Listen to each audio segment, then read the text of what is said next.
السلام عليكم ورحمة الله وبركاته.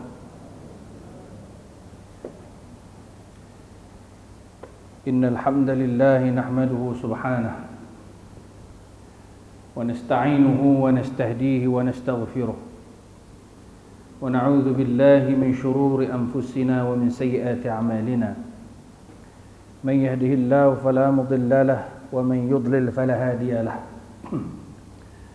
أشهد أن لا إله إلا الله وحده لا شريك له وأشهد أن سيدنا محمدا عبده ورسوله وصفيه من بين خلقه وخليله. أما بعد، فإن أصدق الحديث كتاب الله وخير الهدى هدى النبي صلى الله عليه وسلم وشر الأمور محدثاتها وكل محدثة بدعة وكل بدعة ضلالة وكل ضلالة في النار. Terima kasih kepada pengurusi majlis, khususnya Tuan Imam Besar Sahibul Fadilah Ustaz Sirajuddin, seterusnya jawatan kuasa masjid,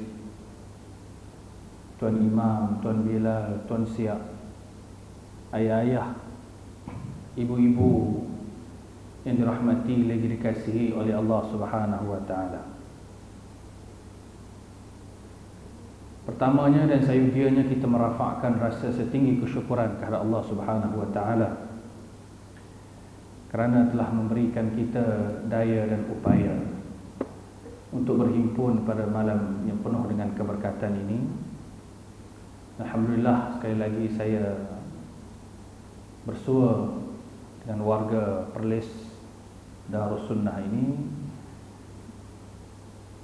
dan program yang diaturkan bersama dengan Jaib dan juga Maib.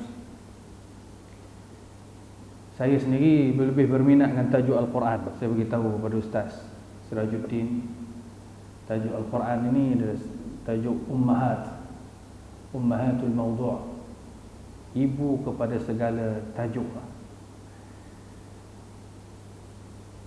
Yang kita berbicara dari minggu ke minggu, mengambil intisari-intisari ayat Al-Quranul Karim. Kita sama-sama mentadabbur ayat Al-Quranul Karim untuk mendekatkan masyarakat dengan Al-Quran.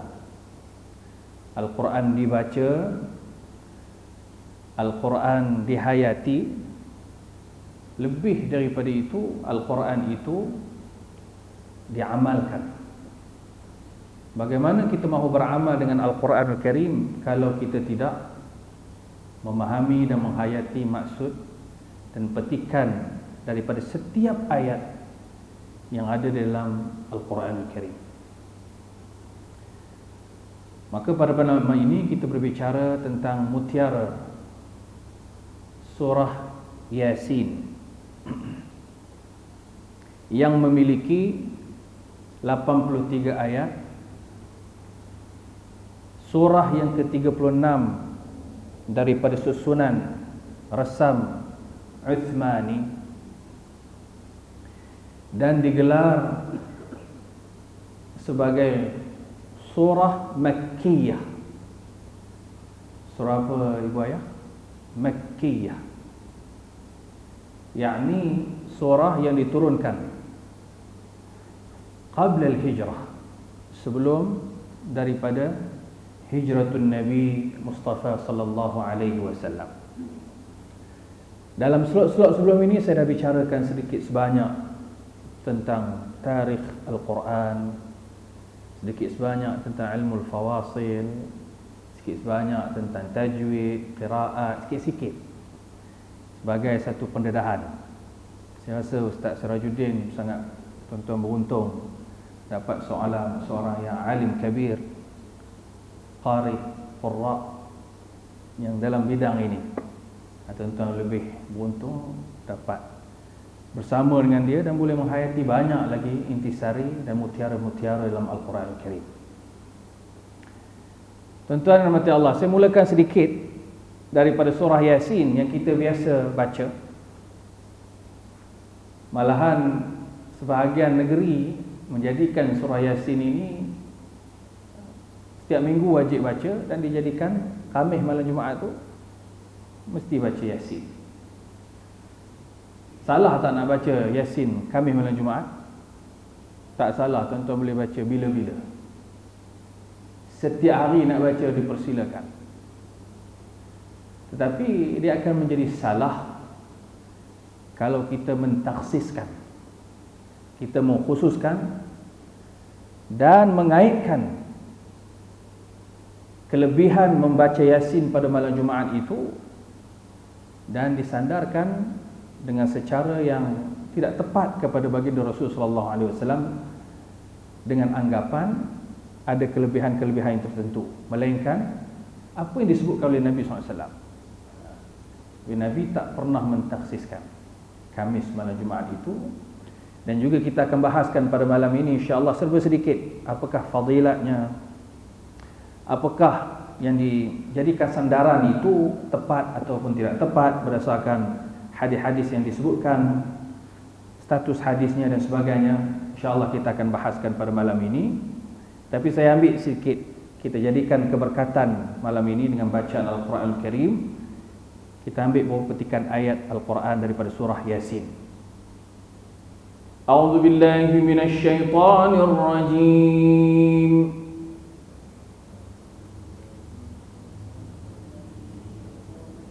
Bismillahirrahmanirrahim.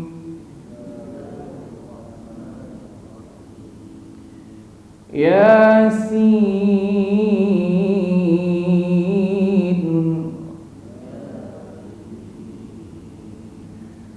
wal Qur'anil Hakim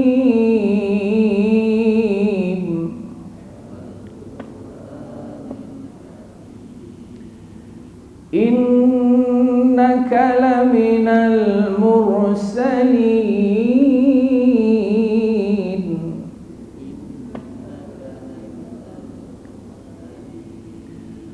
ala siratim mustaqim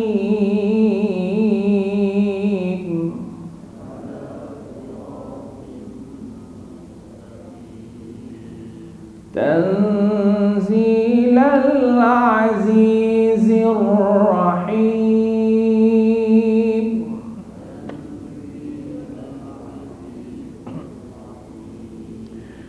litunzira qauman ma unzira aba'uhum fahum ghafilun. 1, 2, 3.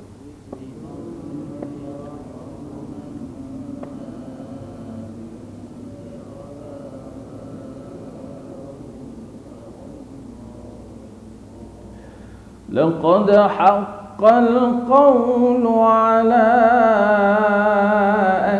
أكثرهم فهم لا يؤمنون.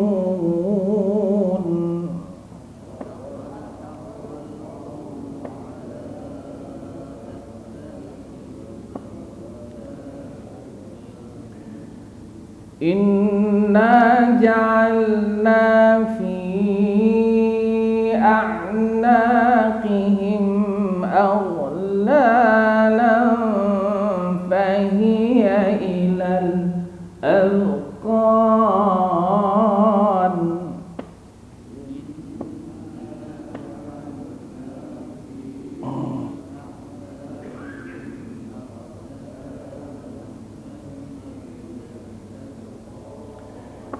فهي إلى الأذقان فهم مقمحون.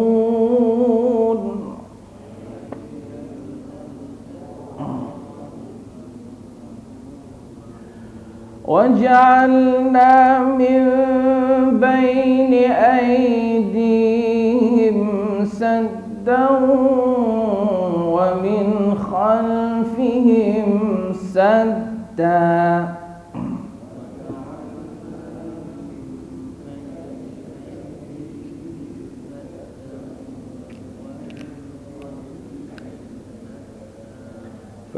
وغشيناهم فهم لا يبصرون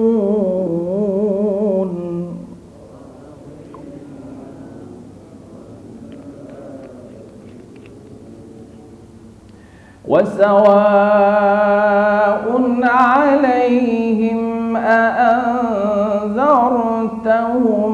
أم لم تنذرهم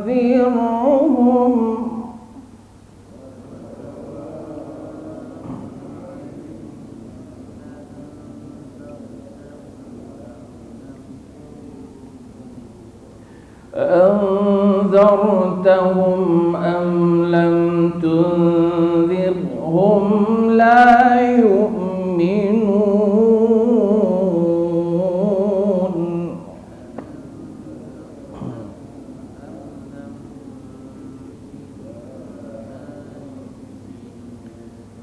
Baik, itu sedikit sebanyak daripada inti bacaan Al-Quran yang kita baca.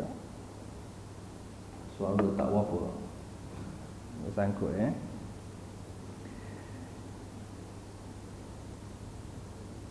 Yasin, saya tak berhasrat untuk menterjemahkan satu persatu, tapi memadai kita ambil sedikit dan kita petik daripada beberapa petikan ayat. Dan hari ini saya pegang tafsir perkata ini, tafsir lafziyah, dan kita tengok apa kelebihan yang ada di dalam surah Yasin ini dan juga fadail yang ada pada surah Yasin. Adakah tepat berdasarkan dinyatakan oleh baginda Nabi sallallahu alaihi wasallam, ataupun sebaliknya hadis yang kita pegang selama hari ini dia boleh jadi dua, sama ada sahih ataupun hasan ataupun dhaif ataupun maudhu'. Yang mana satu kita pegang? Antara kelebihan yang disebutkan oleh Ibnu Katsir rahimahullah, mengambil kelebihan itu daripada para alim ulama ahli tafsir, mengatakan surah ini la tuqra'u ala asirin illa ja'al yusr min Allah Ta'ala.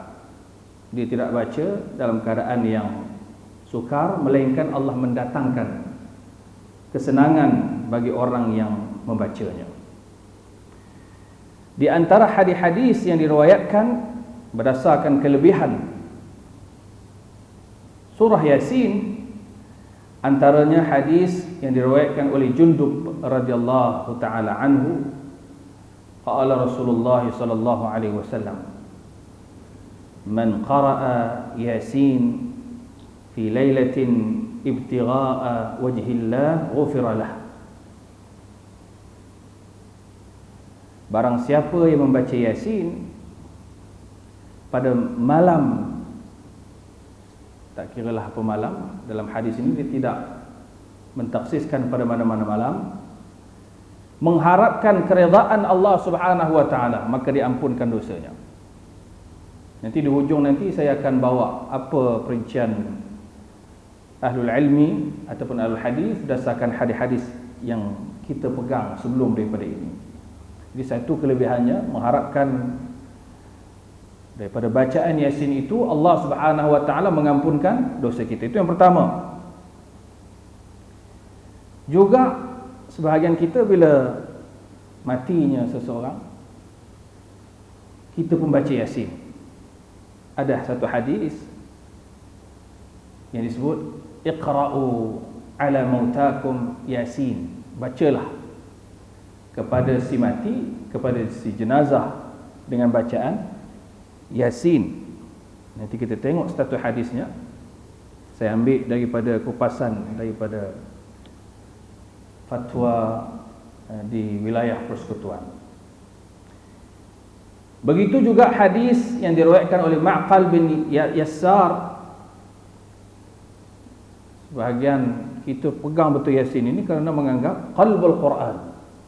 Yasin itu adalah hati, jantung kepada Al-Quran.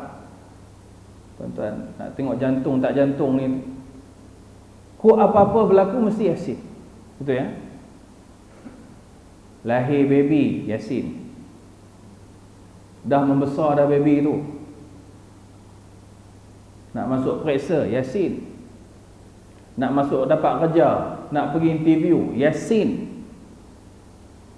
Kan? Kahwin, sebelum malam kahwin tu Yasin. Dah kahwin dapat anak, beranak pinak, duk pegang dengan Yasin. Insya-Allah. Mati Yasin. Sebab apa? Pegang dengan hadis ini, qalbul Qur'ani Yasin. Jantung Quran itu Yasin. La yaqra'uha rajulun yuridullah wad daral akhirah illa ghafarallahu lah. Iqra'uha ala mautakum. Yasin itu jantung Al-Quran, dan tidaklah dibacakan seseorang itu melainkan apa yang dia menghendaki kepada Allah, dan juga dia menghendaki kepada akhirat, dan Allah mengampunkan dosa bagi si pembaca Yasin. Mari kita tengok hadis-hadis yang kita pegang selama ini, adakah sandarannya tepat kepada baginda Rasul sallallahu alaihi wasallam? Sekiranya tepat, apakah status hadisnya? Selalunya kadang-kadang kita pegang hadis, terus beramal kan, tanpa kita tengok latar belakang itu. Siapa yang nak kupas ni? Bukan kita lah, orang awam, tapi para alim ulama dalam masalah ini. Satunya hadis yang pertama yang saya bacakan tadi, man qara'a Yasin fi lailatin ibtigha'a wajhillah ghufira lahu, ataupun ghufira lahu ma taqaddama min dhanbih. Ada beberapa riwayat yang lain. Maksudnya barang siapa yang membaca surah Yasin pada malam hari untuk mencari redha Allah, maka akan diampunkan dosanya. Hadis ini salah satu riwayatnya riwayat Ibnu Hibban. Hadis 2574. Apa status hadis ini? Ibnu Hibban menganggap hadis ini berdasarkan keilmuannya. Ibnu Hibban ni ahli hadis lah. Berdasarkan keilmuan yang dia ada, dia menganggap hadis ini adalah hadis yang sahih, lalu diletakkan dalam jami' sahihnya, ya, dalam himpunan hadis-hadis yang sahih Ibnu Hibban. Itu satu bagi Ibnu Hibban. Ulama bersih pandangan dalam masalah itu, tapi kita pegang satulah daripada Ibnu Hibban mengatakan hadis ini hadis yang sahih, iaitu siapa yang baca Yasin pada mana-mana malam, fi lailatin, tidak dikhususkan pada malam Jumaat, ataupun upacara-upacara tertentu, bila nak mati baru nak baca, lahir baby baru nak baca, nak masuk periksa baru nak baca, tak ditaksiskan, iaitu pada bila-bila malam kita bacanya, diampunkan dosa. Menurut Ibnu Hibban hadisnya sahih. Manakala hadis yang mengatakan jantung Quran itu adalah Yasin, menurut Imam At-Tirmidzi ketika dia membahaskan dalam bab keutamaan surah Yasin pada nombor hadis 2812, dan begitu juga Ad-Darimi menyebut dalam kitab keutamaan Al-Quran bab keutamaan surah Yasin pada hadis 3282. Imam Tirmizi diletakkan, begitu juga dengan Imam Al-Mizzi, begitu juga yang lain-lainnya, Hafiz Ibnu Hajar Al-Asqalani. Kebanyakan mereka mengatakan hadis ini tidak sahih. Malah Tirmizi mengatakan hadis ini gharib. Qalbul Quran itu hadis yang gharib. Al-Mizzi menganggap salah seorang perawi dalam hadis ini majhul, tidak diketahui. Ibnu Hajar Al-Asqalani mengatakan hadisnya juga majhul. Begitu juga Ibnu Katsir menganggap hadis qalbul Quran, Yasin itu jantung Al-Quran, dianggap sebagai tidak sahih, malah sangat dhaif dari sudut periwayatannya. Jadi qalbul Quran itu agak lemah, tapi dia ada juga dalam sandaran hadis kepada baginda Nabi sallallahu alaihi wasallam. Ada hadis yang popular juga dipegang oleh sebahagian kita. Hadis yang menyebut man qara'a yasin yuriduha bihallah ghafara Allah lahu wa u'tiya min al-ajr ka'annama qara'a al-Qur'an 12 marrah. Wa ayyuma marid quri'a 'indahu surah yasin nazala 'alayhi bi'adadi kulli harfin 10 amlak yaqumun baina yadayhi sufufan فيصلون ويستغفرون له ويشهدون قبضه وغسله ويتبعون جنازته ويصلون عليه ويشهدون دفنه إلى آخر الحديث. Maksud hadis itu, barang siapa yang membaca surah Yasin kerana Allah Subhanahu wa taala akan diampunkan, dibaca Yasin kerana Allah taala, maka diampunkan dosanya dengan ganjaran pahala sebanyak 12 kali ganda dia membaca keseluruhan Al-Quran. Baca Yasin je, dia punya pahala sama dengan satu orang mengkhatamkan Al-Quran 12 kali. Begitu juga apabila dibacakan surah Yasin pada orang sakit, akan turun kepadanya satu huruf, setiap satu huruf 10 orang malaikah yang akan berdiri di sisinya dalam keadaan berbaris, dan para malaikat tersebut akan berselawat dan beristighfar kepadanya serta menyaksikan ketika nyawanya diambil dan akan memandikannya. Tambahan pula akan mengikut jenazahnya serta sembahyang ke atasnya dan menyaksikan ketika ditanam. Selain itu juga boleh dibacakan surah Yasin ke atas orang yang sakit ketika dalam keadaan sakaratul maut, tidak akan diambil nyawanya oleh malaikat maut sehingga datang malaikat Ridwan, penjaga syurga, dengan membawa minuman daripada syurga. Maka orang tersebut akan meminumnya ketika berada di atas katil, maka dia pun meninggal dalam keadaan yang tenang, dan orang tersebut akan mengharapkan lagi telaga daripada telaga-telaga Nabi sehingga dimasukkan ke syurga dalam keadaan tenang dan bahagia. Sebab itu sungguh-sungguh orang kita bila nak mati itu baca Yasin, melihat kepada maksud-maksud hadis ini.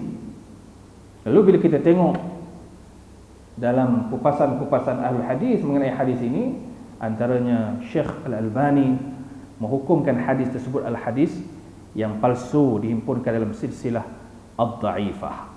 Banyak hadis-hadis yang lain, cuma kata mufti wilayah Persekutuan, dia kata setelah kami melihat terhadap hadis-hadis yang menceritakan akan kelebihan surah Yasin ini, maka kami cenderung untuk mengatakan bahawa kebanyakan hadis yang menceritakan akan kelebihan surah Yasin adalah dhaif, lemah, malah ada sebahagiannya palsu, yakni maudhu'. Namun begitu, kita sangat digalakkan dan dituntut untuk sentiasa melazimi dan membaca Al-Quran, tidak kira masa atau tempat, berdasarkan dalil umum, dalil-dalil yang umum yang menceritakan tentang kelebihan-kelebihan Al-Quran. Terlalu banyak.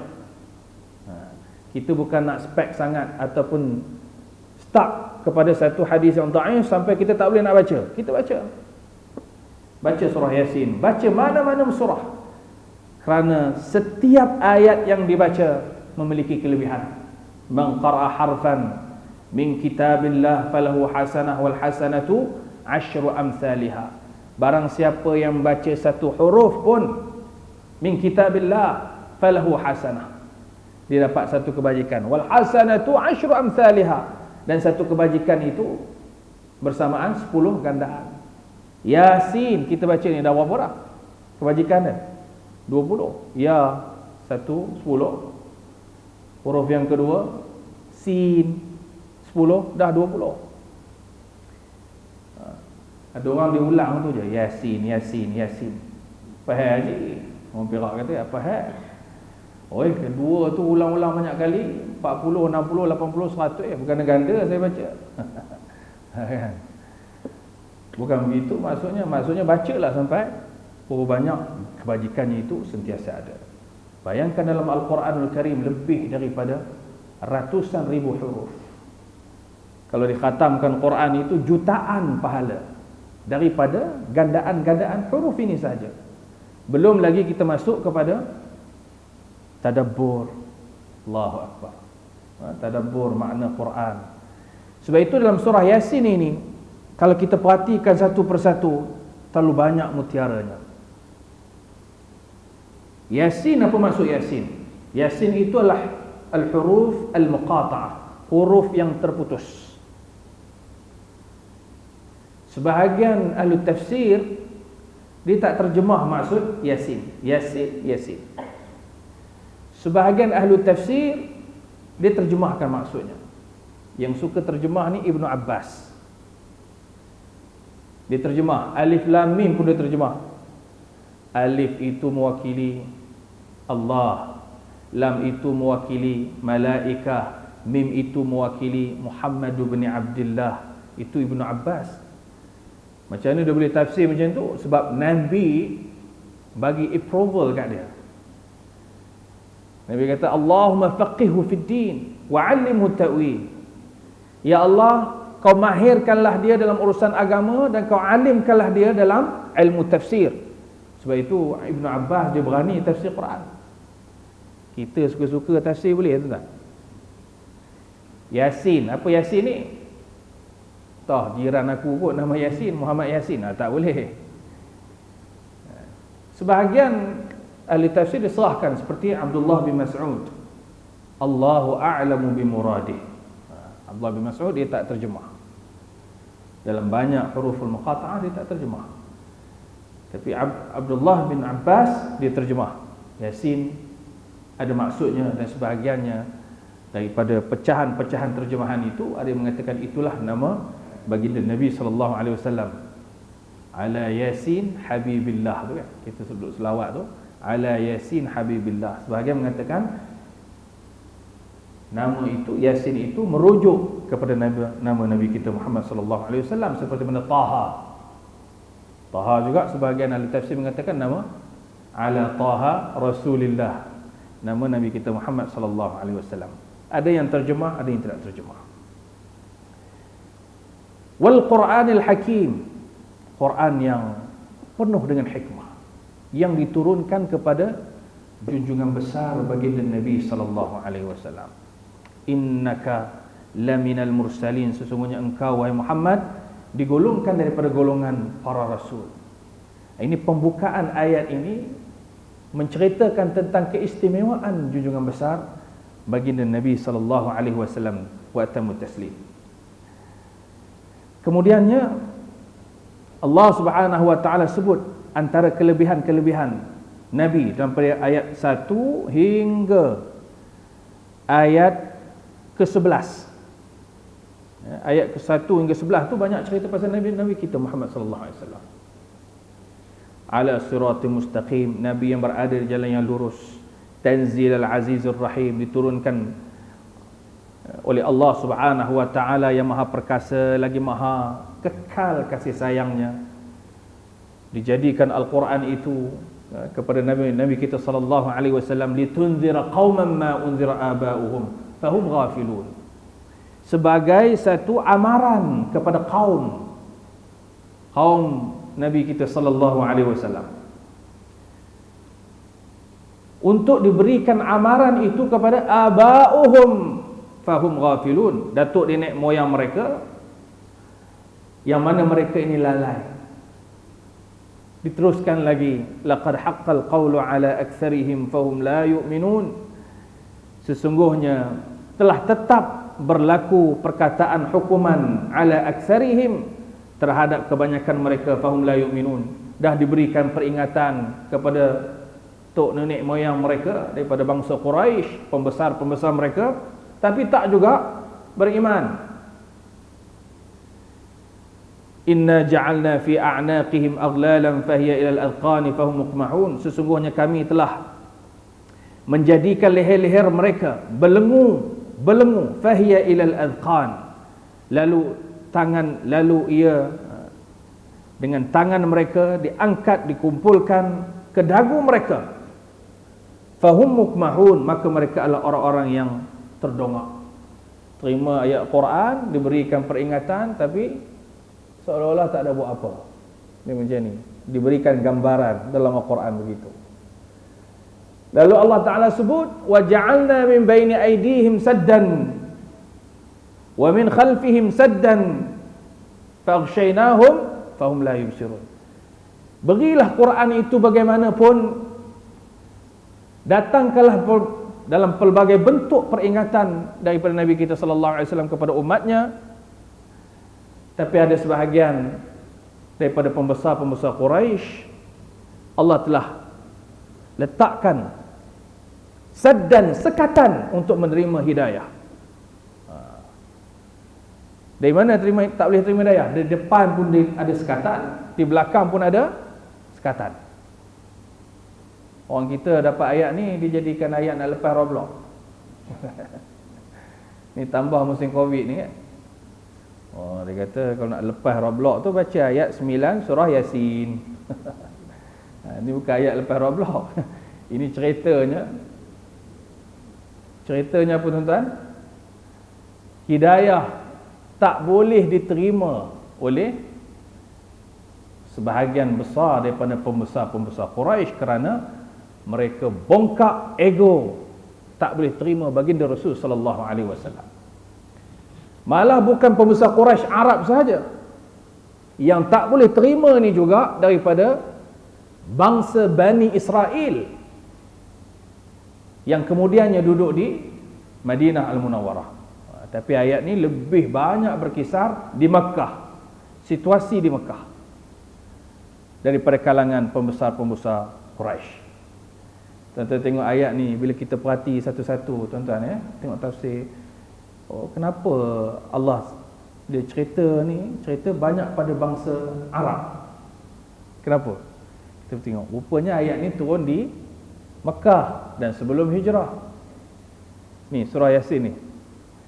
Kalau tuan-tuan buka tafsir surah Al-Baqarah, dia banyak turun ayatnya di mana? Di Madinah. So prospectus, fokus ayat itu kepada orang di Madinah dari pelbagai bangsa dan suku kaum. Lagi besar surah Baqarah ni. Ditujukan banyak ayat tu. Datuk surah Baqarah tu tak akan tengok nanti. Ya Bani Israil azkuru ni'mati allati an'amtu alaikum. Dalam surah Baqarah, ya Bani Israil, wahai Bani Israil, uzkuru ni'mati allati an'amtu alaikum. Ingatlah kamu semua nikmat yang telah aku berikan kepada kamu sebelum daripada ini. Rupanya Al-Baqarah, Tuhan banyak bercakap kepada Bani Israel. Siapa dia Bani Israel? Suku sakat dia, anak cucu cicit dia yang berada di Madinah. Siapa dia? Bani Qainuqa, Bani Nadir, suku Yahudi yang besar yang berada di Madinah. Jadi kita tengok ayat tu, oh cantik, baru kita nampak. Patutlah dalam ayat dalam surah Baqarah tu Tuhan sebut wa'iz, banyak sangat wa'iz. Wa'idh qala Musa liqaumihi, dan ingatlah ketika Nabi Musa berkata kepada kaumnya. Wa'idh qulna dukhulu hadhihi, banyak sebut pasal wa'iz. Wa'iz ni once upon a time. So surah Baqarah itu, sehingga ada ulama memberikan nama, julukan kepada surah itu surah Bani Israel. Sebab turun dia, konteks ayat itu dia berada di Madinah Al-Munawwarah. Tapi surah Yasin konteksnya adalah masyarakat Arab. Surah Yasin dia akan banyak menceritakan tentang akidah. Yasin dia akan menceritakan banyak tentang tauhid. Yasin dia akan cerita banyak tentang ar-rububiyah wal uluhiyah. Ketuhanan, Tuhan itu sebagai pentadbir alam. Uluhiyah, bagaimana sikap kita sebagai hamba Allah ni untuk mengabdikan diri kepada Allah. Dalam Yasin akan menceritakan banyak ayat al-Quraniyah al-Kauniyah. Cerita pasal sains dalam Al-Quran. Banyak dalam surah Yasin. Sebab itu kita akan perhati satu persatu, daripada 1 hingga 11 ni banyaklah menceritakan bagaimana Allah memberikan khabar gembira kepada baginda Rasul SAW tentang turunnya Al-Quranul Karim, tentang turunnya ayat-ayat ini dan sebagai perangsang kepada Nabi untuk meneruskan dakwahnya, khususnya kepada masyarakat Arab jahiliyah, pembesar-pembesar Quraisy. Kemudiannya nanti kita akan tengok dalam ayat yang berikutnya, Tuhan dia akan menggunakan bahasa penceritaan. وَاضْرِبْ لَهُمْ مَثَلًا أَصْحَابَ الْقَرْيَةِ إِذْ جَاءَهَا الْمُرْسَلُونَ. Ayat 13. Kan? Dan dibuat kepada baginda, diumpamakan kepada mereka suatu perbandingan, yaitu para penduduk sebuah negeri yang bernama Antakya. Ketika datang kepadanya rasul-rasul utusan, إِذْ أَرْسَلْنَا إِلَيْهِمُ اثْنَيْنِ فَكَذَّبُوهُمَا فَعَزَّزْنَا بِثَالِثٍ فَقَالُوا إِنَّا إِلَيْكُمْ مُرْسَلُونَ. Sampai habis ayat ni, Tuhan menggunakan misal-misal dalam ayat. Dalam mana-mana surah, dalam mana-mana ayat dalam Al-Quran ini, Tuhan suka meletakkan misalan, perbandingan. Dalam Baqarah, surah Baqarah, apa contoh ayat perbandingan? Allah bagi dalam surah Baqarah. Inna Allah la yastahi an yadriba mathalan ma ba'udatan fama fawqaha. Allah tak malu nak memberikan satu perbandingan ba'udah, nyamuk. Fama fawqaha, ataupun lebih teruk daripada nyamuk, lebih kecil daripada nyamuk. Tuhan tak malu nak bagi perbandingan. Tengok asbabun nuzul. Rupanya sebelum daripada itu Tuhan pernah menceritakan tentang lalat. Kaum musyrikin Makkah, dia dengar lalat, dia kata apalah, takkanlah Muhammad, Allah yang kata Allah Maha Besar ni nak cerita pasal lalat. Ini mesti cerita lalat ni Muhammad yang reka. Konon-konon itu Quran. Dia orang pelekehkan Nabi kita sallallahu alaihi wasallam. Dalam ayat tu sebut, wa in yaslubuhumudh dhubabu syai'an la yastanqidhu min dha'fat talib wal matlub. Kalau lalat tu dihinggap dekat berhala, dia ambil sikit makanan daripada berhala tu yang dibuat daripada tamar. Berhala ni Arab buat daripada tamar. La yastanqidhu min, berhala tu tak boleh pergi ambil balik makanan tu. Dha'fat talib wal matlub, lemahlah yang meminta dan juga yang dipinta. Jadi masyarakat Quraisy kata ini bukan Quran ni, ini Muhammad reka. Lalu Allah turunkan ayat tentang nyamuk. Lalat ni sinonim dengan masyarakat Arab, tapi nyamuk tak sinonim. Nyamuk dia tak sinonim dengan masyarakat Arab. Tuan-tuan pergi Mekah pernah kena gigit nyamuk? Tak ada ya. Saya pun duduk lama sana, duduk Mekah Madinah. Rasa mana pergi nyamuk ni? Mungkin adalah juga, tapi tak ketara macam tempat kita. Yang banyaknya di sana lalat banyak, ankabut. Masyarakat Arab kenal ankabut, iaitu labah-labah. Masyarakat Arab kenal ad-dahlu, lebah. Masyarakat Arab kenal az-zubab, iaitu lalat. Tapi bila sebut nyamuk, dia rasa pelik. Pasal nyamuk ni biasanya di tempat yang macam negeri kita ni, khattul istiwa, yang lembap, yang bukan kering, yang selalu hujan, ada paya, tempat bertakung air. Jadi bila cerita tentang ba'udah, baru dia orang kaget. Orang Indonesia kata kaget. Kaget apa pak? Apa yang kaget? Pasal nyamuk ni tak biasa dengan masyarakat Arab, kecuali mereka yang selalu bermusafir, mereka tahu tentang nyamuk. Barulah mereka sedar bahawasanya Quran ini bukan diturunkan ataupun direka oleh Muhammad bin Abdullah Rasulullah sallallahu alaihi wasallam. Sebaliknya Allah yang turunkan. Lalu banyak dalam surah-surah nanti kita akan nampak misalan-misalan, perbandingan-perbandingan yang Allah berikan. Antaranya dalam ayat ni Allah berikan perbandingan Ashabul Qaryah. yang mana id arsalna ilaihim itsnaini, ketika kami mengutuskan kepada mereka dua orang utusan, fakadzabuhuma, lalu mereka mendustakan keduanya, fa'azzazna bithalith, lalu kami kuatkan dengan utusan yang ketiga, iaitu Habib An-Nadzar. Faqalu inna ilaikum mursalun, lalu mereka berkata, sesungguhnya ilaikum mursalun, kepada kamu semualah kami diutuskan. Ini kisah Ashabun Nazar ni, kita kena tengok baliklah ya, apa kisah yang panjang. Tapi saya nak ceritakan ada kisah dalam surah Yasin, daripada ayat 14 sehingga ayat yang ke 34 ya, 34, 35, 24, 25 masih lagi berbicara tentang perbandingan dan misalan. Ada kisah. Sebab apa Tuhan datangkan kisah-kisah ini? Rupanya salah satu metodologi penyampaian, dakwah, pendidikan, kita nak tegur anak, kita nak bagi nasihat pada orang, salah satu metod dia adalah penceritaan. Bila bercerita ni, dia akan mendatangkan satu benda yang seronok. Anak kita pun sebelum nak cerita satu benda, ayah dulu zaman Jepun dulu kena tembak 3 kali das tembakan hidup. Anak tu, oi, hebat no.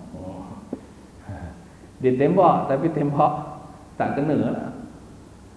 Kita cerita dulu-dulu ni satu kebanggaan bagi kita, dan kita cerita pada anak kita, oi, dia rasa macam excited. Cerita, tapi cerita tu janganlah dongeng, biar cerita yang boleh membawa pengajaran. Ayah dulu susah belajar, susah nak boleh berjaya macam ni bukan senang. Cerita kena belajar dulu, sebelum nak belajar ni bukannya tok dulu, bukan boleh tanggung ayah ni, kena sendiri. Nak cari duit, nak belajar, nak boleh masuk kelas tu kena ada duit sikit, duit nak pergi kelas. Macam mana? Jadilah buat kerja apa dulu istilahnya, yang buat tar ni, buat tar, masuk projek subkon, kerja dengan orang jadi kontraktor sementara, buat tar, berpanah, dapat duit baru masuk, pergilah, adalah belanja nak pergi ke sekolah dan sebagainya. Cerita yang begini akan merangsangkan minda motivasi anak-anak, sebab cara nasihatnya dalam bentuk penceritaan. Dan cerita tu biarlah cerita yang benar lah, dan bukan cerita yang kita saja reka kan. Ini kita pun cerita-cerita, anak kata nipu je ayah ni. Biar cerita tu betul, nampak tak logik sangat. Anak kita pun dah cerdik begitu tuan-tuan dan rahmati Allah. Ini kisah. Ini kalau saya baca kisah ni panjang lah, tapi saya nak cerita apa mutiara-mutiara yang ada dalam surah Yasin yang kita selalu baca, tapi kadang-kadang kita tak faham. Itu sayang ya.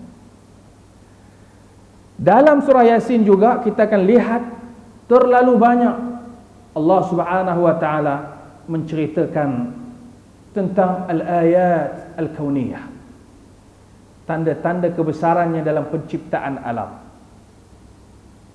Antaranya Tuhan cerita daripada ayat 33 sehingga ayat yang ke-44, 33 sampai 44. Ini semua Tuhan cerita tentang al-ayat al-kauniyah, sains dalam Islam. Bermula dengan wa ayatul lahumul ardul maitatu ahyaynaha wa akhrajna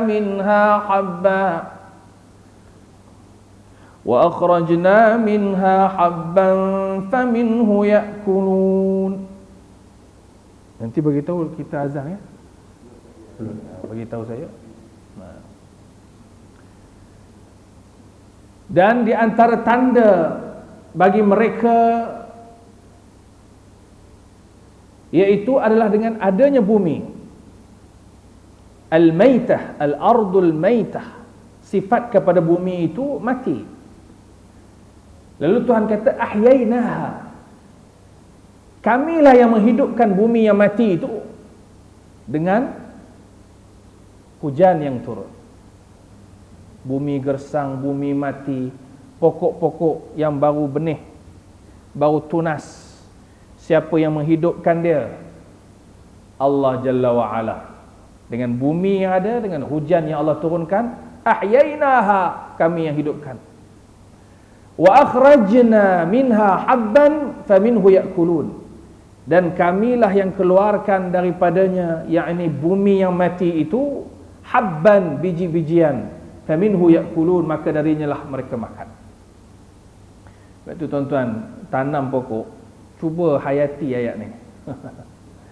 Ibn faminhu ya'kulun, daripada pokok lahirlah buah-buahan yang hebat, yang lebat.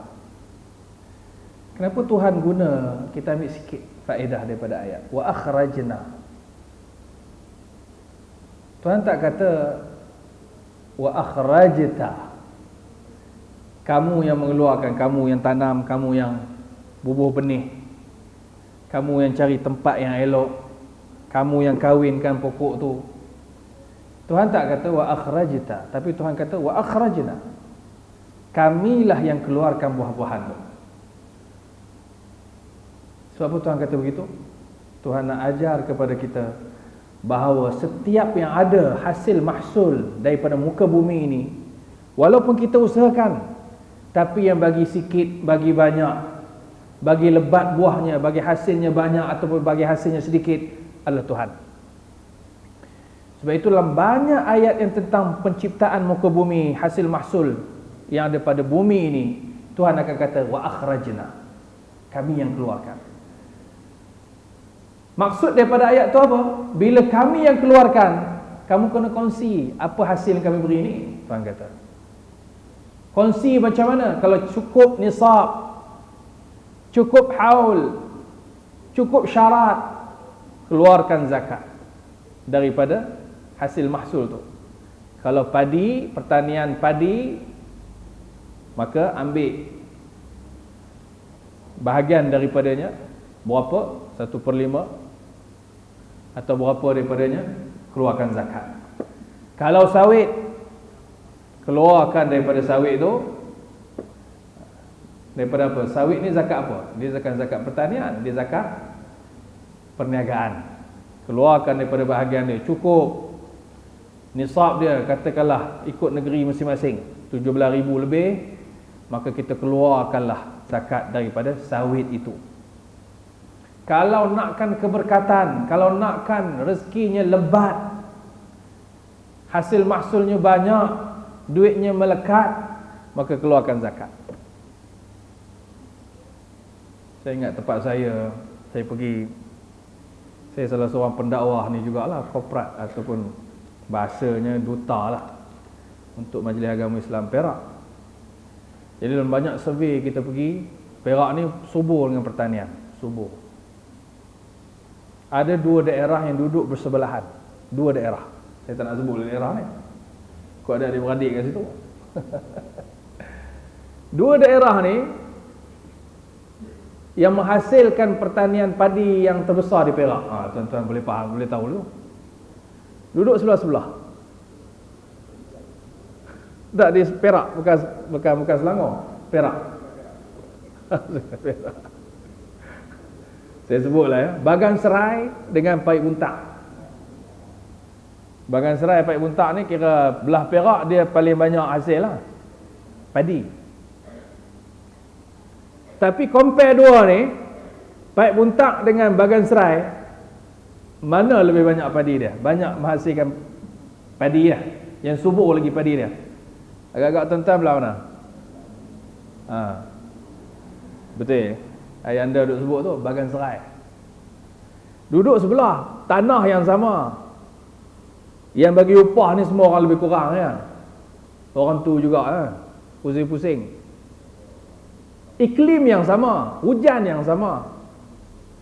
Tapi Bagan Serai lebih subur daripada Paik Buntak. Ni diakui sendiri oleh qadi dia. Dia punya pegawai Baitul Mal.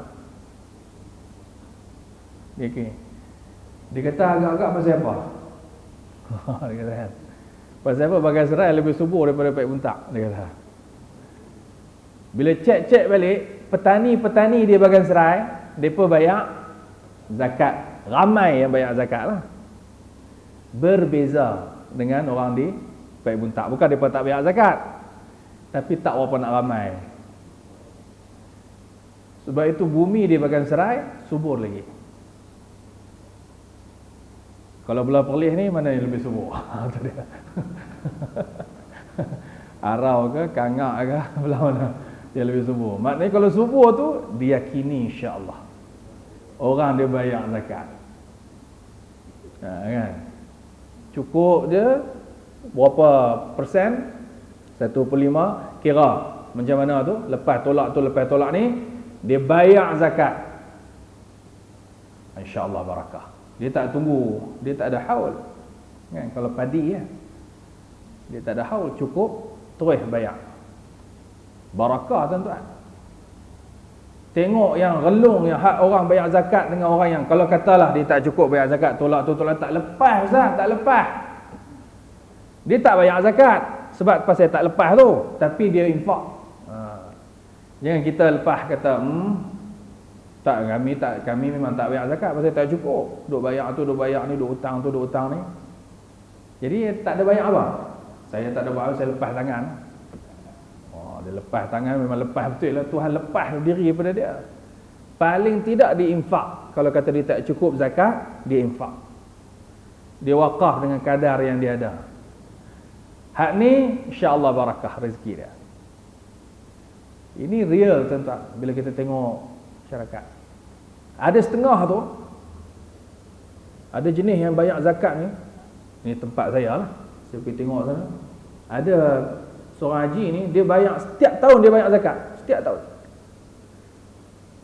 Dia bermula daripada 3,000 tak silap saya.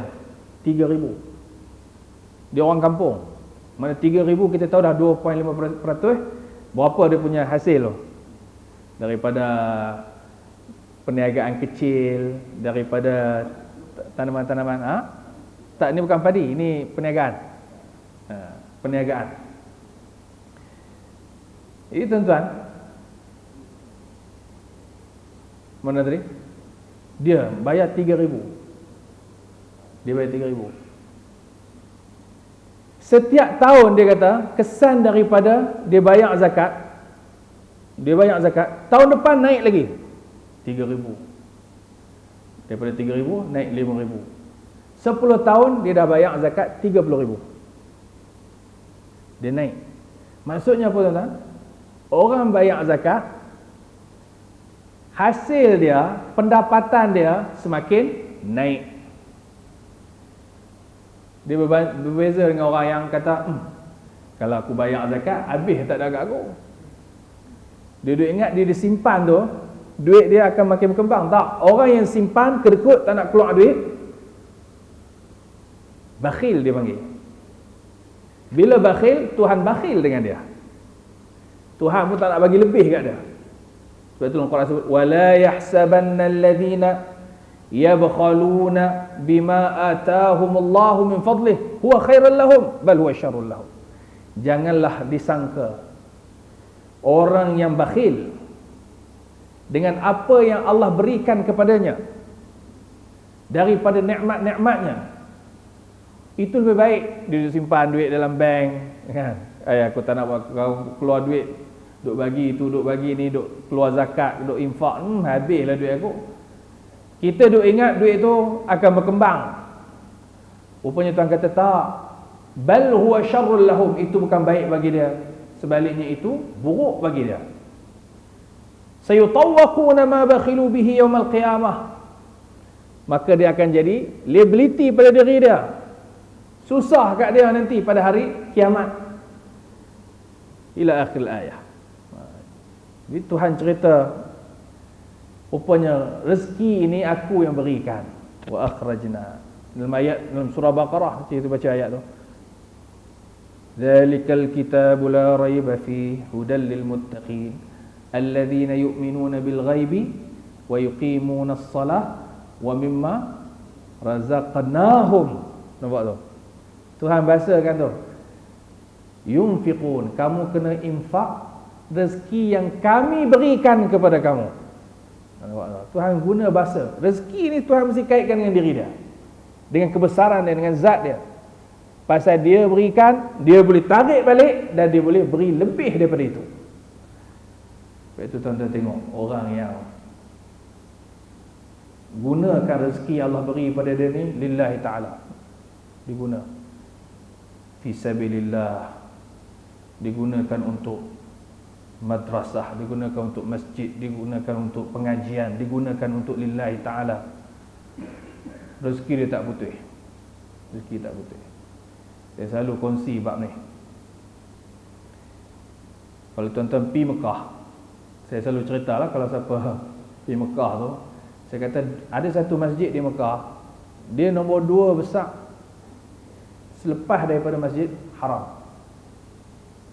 Anda biasa ya, masjid apa? Yang 2 besar selepas Masjid Haram.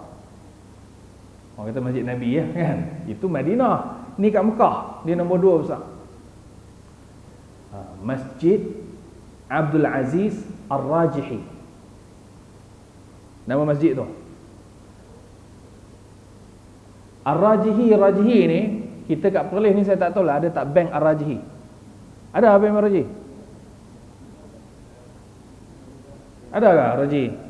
Tak ada, dia kat Al-Ustaz ada ke? Al-Ustaz, Penang, Ipoh dah. Bukan kata-kata Malaysia ni, dia dunia.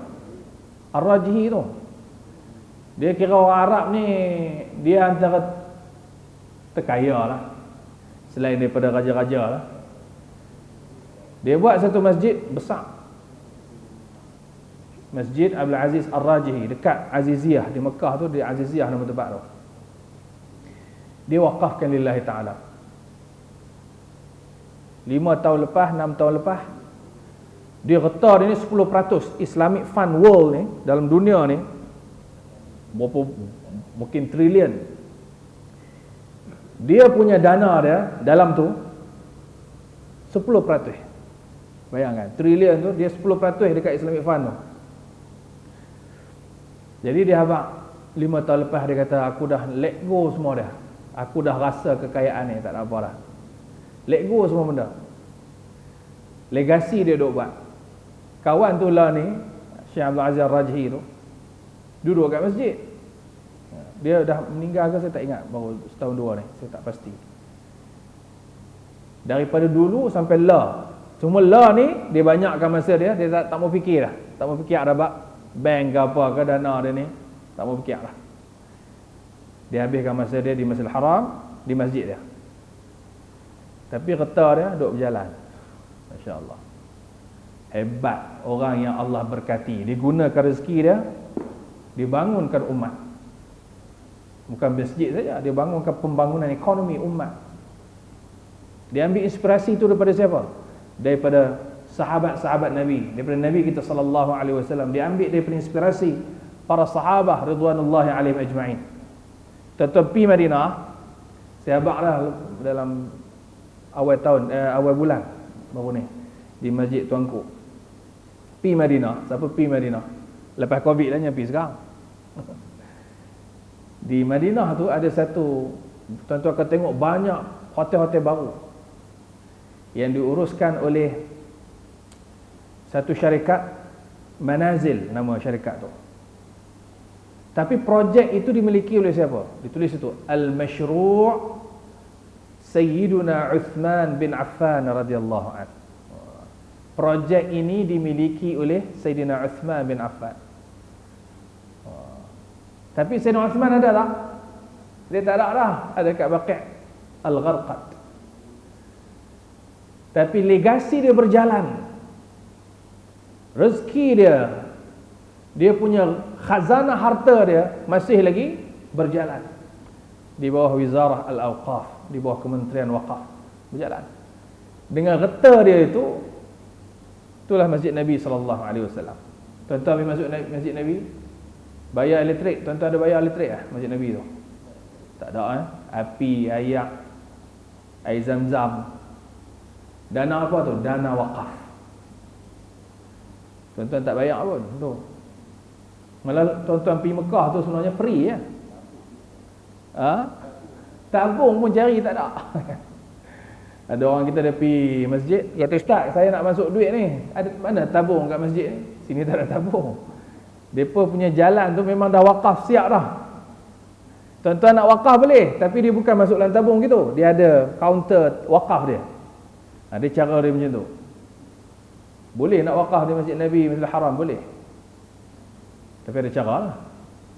Tuan-tuan yang rahmati Allah, barakah rezeki. Sebab itu tuan banyak kaitkan seperti mana ayat ni, wa akhrajna, kami yang keluarkan rezeki, kamulah yang kena menggunakan rezeki itu dengan sebaik mungkin. Banyak ayat-ayat ni dikaitkan dengan ayat al-kauniyah, ayat sains, terlalu banyak. Sebab itu surah Yasin ni surah yang sangat unik, surah yang sangat hebat. Kalau kita tatapi dia, kalau kita dekati dia, kalau kita tadabbur ayat-ayat Al-Quran berkaitan dengan surah Yasin. InsyaAllah saya akan share nanti dalam Quran Time. InsyaAllah jika sampai nanti masa dalam rancangan Quran Time, tuan-tuan tengoklah Quran Time tu. Sekarang ni dah surah apa yang tuan-tuan pernah ikuti? Dah surah apa sekarang? Nanti tuan-tuan tengok balik, nanti dia akan kongsi surah-surah yang berikutnya, episod yang ke-500 lebih. InsyaAllah tahun 2021 ni saya akan isi beberapa slot. Kenapa saya nak isi? Kerana kita nak dekat dengan Al-Quran Al-Karim dan nak mengambil manfaat daripada Al-Quran. Semoga Quran yang kita baca ini memberikan syafaat, antara syafaat yang besar selain daripada syafaat Nabi Muhammad sallallahu alaihi wasallam adalah syafaat daripada Al-Quran Al-Karim yang kita baca. Iqra'ul Quran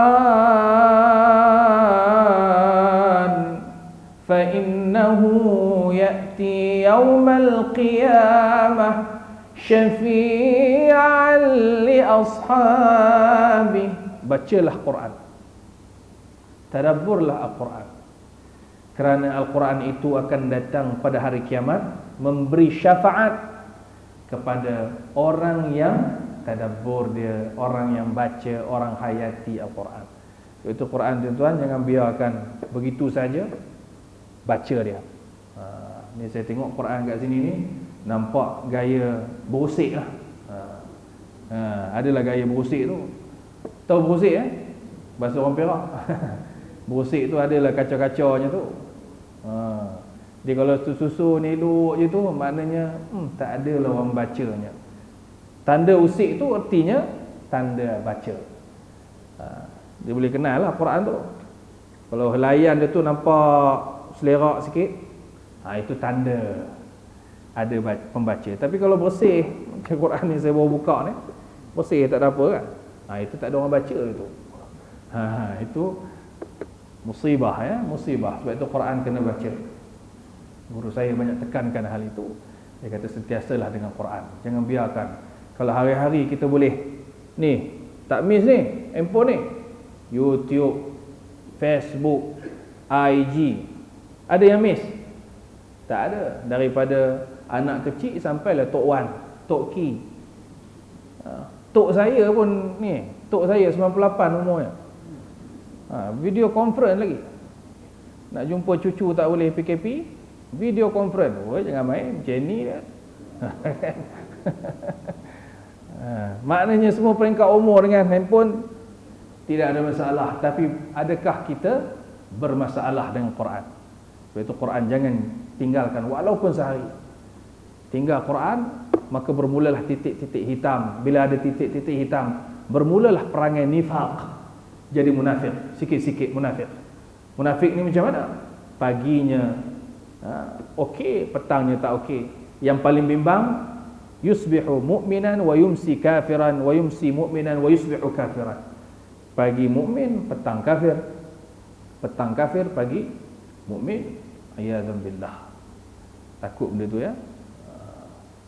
Sebab itu kita kena jaga keluarga kita, diri kita dengan Al-Quran Al-Karim. Tak maulah jadi sampai menganggap saya kahwin pasal Islam, kahwin Islam, tapi sekarang boleh pergi masuk Kuwait.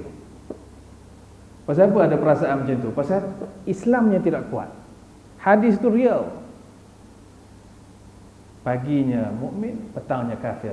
petang mukmin, paginya kafir. Supaya keluarga kita terselamat daripada bencana dan bahaya pancaroba akhir zaman insya-Allah. Wallahu waliyut taufiq wassadad. Barakallahu fikum. Insya-Allah esok saya akan kongsi, tak silap saya, di Masjid Titi Tok Bandak, tak silap saya. Kalau tak dapat pergi sana, boleh tuan-tuan boleh tengok live lah, ya. Perkongsian tentang ayat-ayat ruqyah daripada Al-Quranul Karim. Apakah ayat-ayat ruqyah yang boleh kita jadikan amalan kita sehari-harian insya-Allah. Bismillahirrahmanirrahim. Allahumma faqihna fid din wa 'allimna ta'wil wa hdina siratal mustaqim siratal ladzina an'amta 'alaihim minan nabiyyin was-siddiqin wasyuhada'i was-salihin wa hasuna ulaika rafiqa ya arhamar rahimin. Alhamdulillahirabbil alamin.